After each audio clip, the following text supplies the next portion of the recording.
السلام علیکم ورحمۃ اللہ وبرکاتہ۔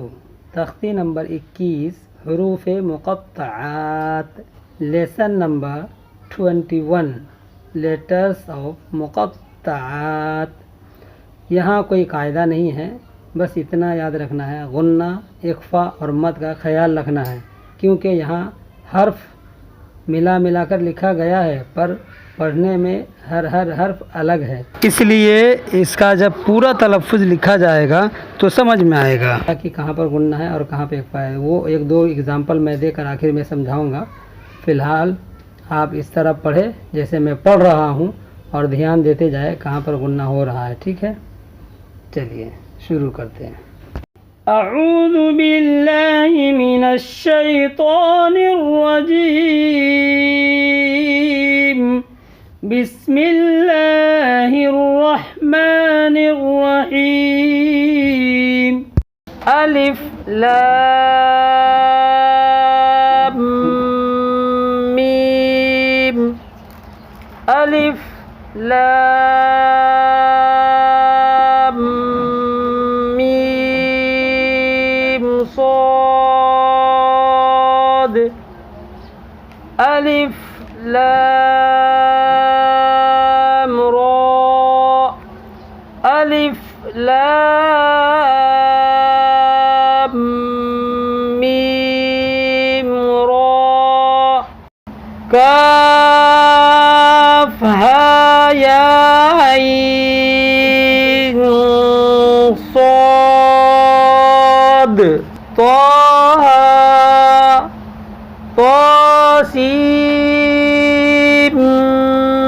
میم، طاسین، یاسین صاد، حامیم، حامیم عین سین قاف، قاف نون۔ الحمدللہ ہمارا تختی نمبر 21 آج مکمل ہو گیا۔ اب رہی بات کہ آپ کو یہ سمجھنا تھا کہ وہاں غنہ اور اخفا کیسے سمجھ میں آئے گا، تو یہاں دیکھیں ان مثالوں میں جو میں ابھی سمجھانے جا رہا ہوں، ٹھیک ہے؟ الف لام میم، یہ پورا تلفظ ہوا، ٹھیک ہے؟ الف آپ نے دیکھا ہوگا ایسے لکھا رہتا ہے قرآن میں، یہاں آپ کو پورا تلفظ لکھ کر کے بتایا جا رہا ہے۔ لام اور میم، یہ دیکھیں نا، الف لام میم، تو میم ساکن ہے، اب میم ساکن کے بعد میم آ رہا ہے تو ادغام شفوی ہوگا۔ اسی طرح کاف ہا یا عین صاد، یہ پورا پڑھے تھے نا آپ نے، تو یہاں دیکھیں عین، یہاں نون ساکن ہے نا، اور نون ساکن کے بعد صاد حروف اخفا میں سے آ رہا ہے، اس لیے یہاں اخفا ہوگا، ٹھیک ہے؟ اسی طرح آپ انگلش میں سمجھے، الف لام میم، ایم ہے اور ایم کے بعد پھر ایم آ رہا ہے، یعنی میم کے بعد میم آ رہا ہے، تو کیا ہوگا؟ غنہ ہوگا۔